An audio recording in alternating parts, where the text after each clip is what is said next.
Hello and welcome to my little corner of the internet once again on my YouTube channel that I've had for many years actually, but never quite figured out what to do with it. Seems like I'm possibly, hopefully, able to figuring out what that something might be now. I wanted to talk a bit today about writing and my experiences with it sort of more recently. Um, I've been a writer for some years. I've had some stuff published. I've been fortunate enough to be published with some books and some short stories, and I have a weekly column in a local newspaper to where I live. Um, it feels fairly recently that I've got something of a routine back, sort of an emotional attachment to it after a period where I felt a bit chaotic, really. Um, I spent some time in the last year or so studying writing techniques and being taught writing, I should say, by other people who were more experienced and clever than I am at that sort of thing. Um, and it kind of inspired me really to think about how to write more effectively. Um, one of the main things about writing is the creativity of it and actually letting your mind sort of wander and flow and not being afraid to try new things. Really, I've had about three or four stories on the go for the last few years that haven't really succeeded in getting to the end. I think that's partly because although I had that creative spark in my head that sort of said I want to work on this, I haven't necessarily had um, the organisational side of it to cover. And what I mean by that is having a regular routine where I do something every day to keep my creativity active.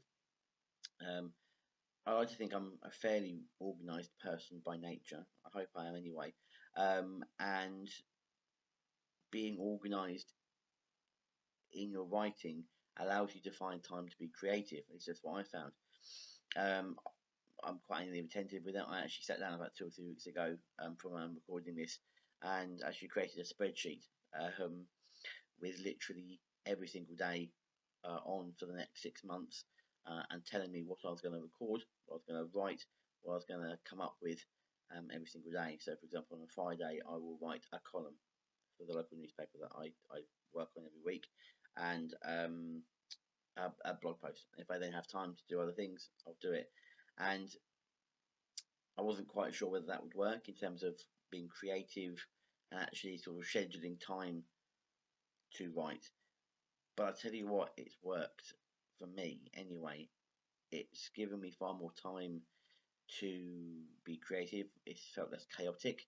I've felt less stressed about my writing because I've got it written down what it is I'm going to be doing every day, and I've kind of got it in the diary ahead of time so that I know from this time to this time, even if it's half an hour, even if it's an hour, whatever, that I'm writing, I'm doing something creative, and it's funny how quickly your mind um, adapts to that. Really, I found myself quite excited at scheduling some time in. And for me particularly, I like writing sort of science fiction, fantasy probably more than science fiction, but I do like both.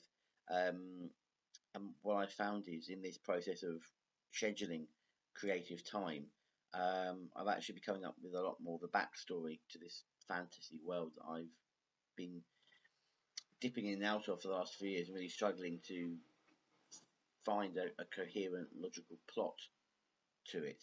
Um, but actually, with this more structured time of creativity, it's actually given me a hell of a lot more inspiration to come up with this background world to the story.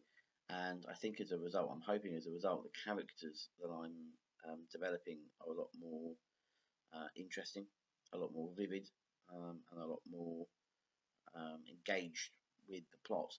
Um, I can't remember who said this, but someone said, I don't think it. I don't think I know them. I'm going to be embarrassed if I did.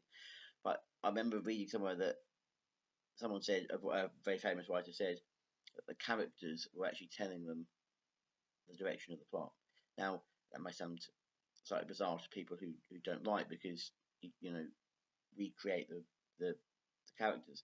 But if you've got well-rounded, interesting characters, you as a writer really develop this sense of, well, of course this character's going to do that, or of course this character's going to do this over here because of their values and their methods and their style, or their lack of values and methods and styles.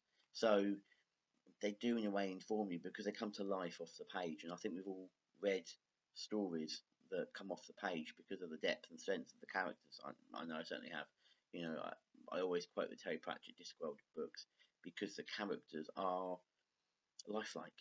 They are as real in my head as people I've met. You know, I know that's illogical, and I know that people in the real world are real, and people on the page are on the page. But the characters are so complex and so vivid and so rich that you find yourself caring about them. And in the case of Terry Pratchett, knowing that he's died and will never write those characters again, it becomes a sort of loss in a way. Um, and if I could write a tenth as well as that, a 20th as well as that, a 100th as well as that, I'd be a very happy man. In the same way as you look at Neil Gaiman in his fantasy books and Stephen King in his horror books, who write those really rich, in-depth characters. Now, sometimes those characters are based in real life, and sometimes if they're based in the fantasy world, the authors will work it out as they go. And I know with my story, I'll be working out to a degree as I go, but with this background, this kind of very rich history and geography of the planet that will help me make decisions about the characters that will then guide me in the right direction. So, although the learning I've been doing with other people and other writers has ended now after a year, I really felt that I didn't want to stop my creativity and I wanted to embrace it instead. So please, if you're a creative type, a creative person, a writer, whatever it is you might be, or however you describe yourself, don't be afraid to structure and build in time for creativity, and don't worry if you think that creativity won't come if you booked in a time from 7:01 p.m. to 8:07 a.m. It will come because you're giving your mind permission to explore your creative side and your creative world. It certainly has with me. Thanks for listening. Thanks for watching, but listening more, I suppose. And I'll see you again very soon. Bye for now.